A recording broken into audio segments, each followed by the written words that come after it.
Alright mga idol, usapang boxing na naman tayo. Pag-usapan nga lang natin ang ilang kaganapan sa mundo ng boxing. Ngunit bago yan, subscribe na sa Boxing Glove PH. Sa inyo mga idol, unahin muna natin itong magiging laban ng ating 4 na Pinoy boxers na dumayo nga po ng Japan para sa kanilang laban bukas. So unahin na nga natin itong magiging laban ng ating kababayan at pambato ng Masbate na si Prince Andrew Laurio. So makakalaban niya ni Laurio ang undefeated Japanese boxer na si Hiroto Yashiro. So ito nga pong si Laurio may kartadang 12 wins with 9 knockouts at may 4 na talo. Habang ito namang makakalaban niya na Japanese boxer na si Yashiro may undefeated record na 4 wins with 4 knockouts. So sasala nga din dito ang pambato ng Sanman Boxing Promotion na si Michael Kasama. So makakalaban naman ni Kasama ang matikas na undefeated Japanese boxer na si Junya Shimada. So ito nga pong si Kasama may matinding kartada na 9 wins with 9 knockouts at may nag-iisang talo lamang. Habang ito namang si Shimada may undefeated record din na 4 wins. At sasalang din dito mga idol ang pambato ng Binyan Laguna na tinaguriang Pilipino Floyd Mayweather na walang iba kundi si Darwin Boyones. So makakalaban naman ni Boyones ang undefeated Japanese boxer na si Ryusei Matsumoto. So ito nga pong si Boyones may kartadang 6 wins with 3 knockouts at may 3 talo. Habang ito namang si Matsumoto may undefeated record na 1 wins with 1 knockout. At ang pang-4 na Pinoy naman na sasalang mga idol ang pambato ng Cagayan na walang iba kundi si Marvin Izquierdo. So makakalaban niya ni Izquierdo ang matikas na Japanese boxer at former world title challenger na si Kenichi Ogawa. So ito nga pong ating kababayan na si Izquierdo may kartadang 17 wins with 11 knockouts at may 2 talo lamang. Habang ito namang si Ogawa may 27 wins with 19 knockouts at may 2 talo rin. So yan nga po ang 4 na Pinoy na lalaban bukas dyan sa Korakuen Hall, Japan. Sa iba pang balita mga idol, tila mainit nga ngayon pinag-uusapan ang napabalitang naging kontrata ni Jordan Clarkson sa Gilas, Pilipinas. So sa lumabas nga kasing report tumataginting na 56 million ang naging kontrata nitong si Jordan Clarkson sa kabuuang laro ng Team Gilas, Pilipinas. Dagdag mo na nga rin mga idol ang naging kontrata rin ng isa pang Team Gilas player na si Kai Soto na tumataginting naman na 11 million. So yan nga yung naging kontrata nila mga idol para makalaro nga rito sa Gilas, Pilipinas. So ito nga yung bagay na tila pinag-uusapan ngayon ng ating mga Pilipino professional boxer.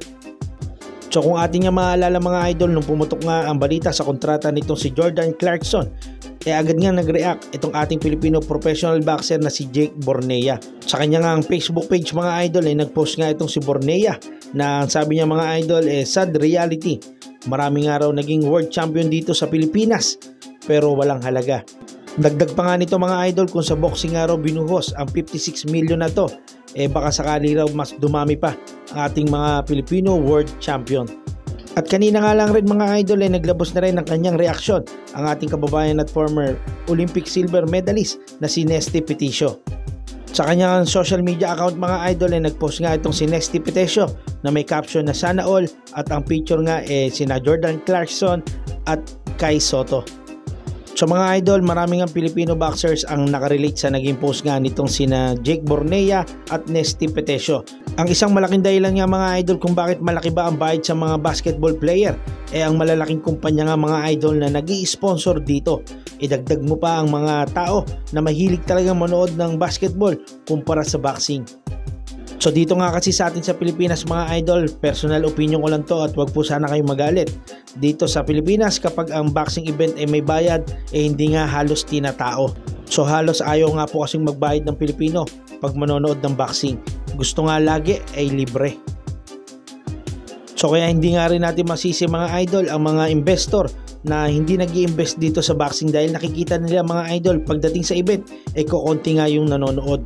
At ang isang masakit pa nga rito mga idol, libre na nga ang boxing event hindi pa rin napupuno yung venue na pinaglalabanan.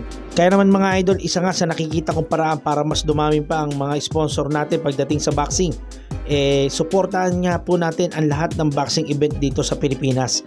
Kahit may bayad man o wala mga idol suportahan po natin.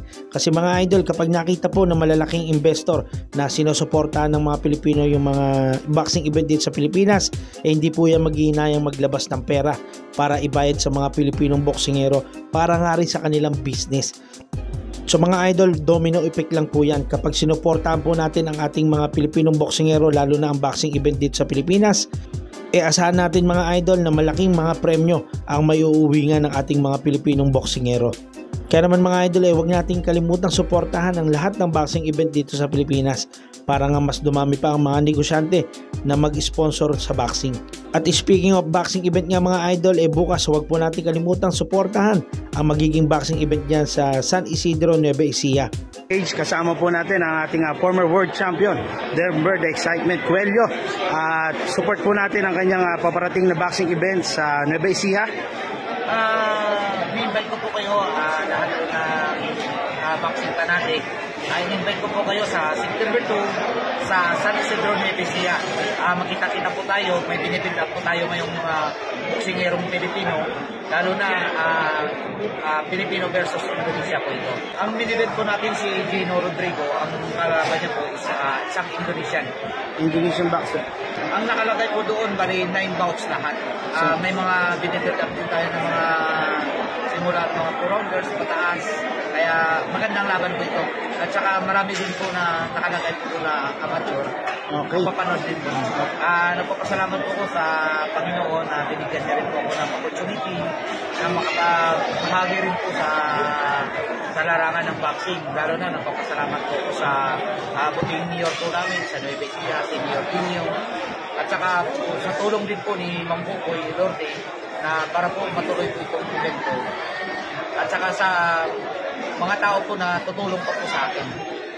Alright, thank you very much, Sham. Kita-kits po tayo sa September 2, Nueva Ecija, San Isidro, DMC Boxing Promotion. So, thank you very much, Coach and Sham. Thank you. Support DMC Boxing Promotion. Subscribe na sa Boxing Club PH.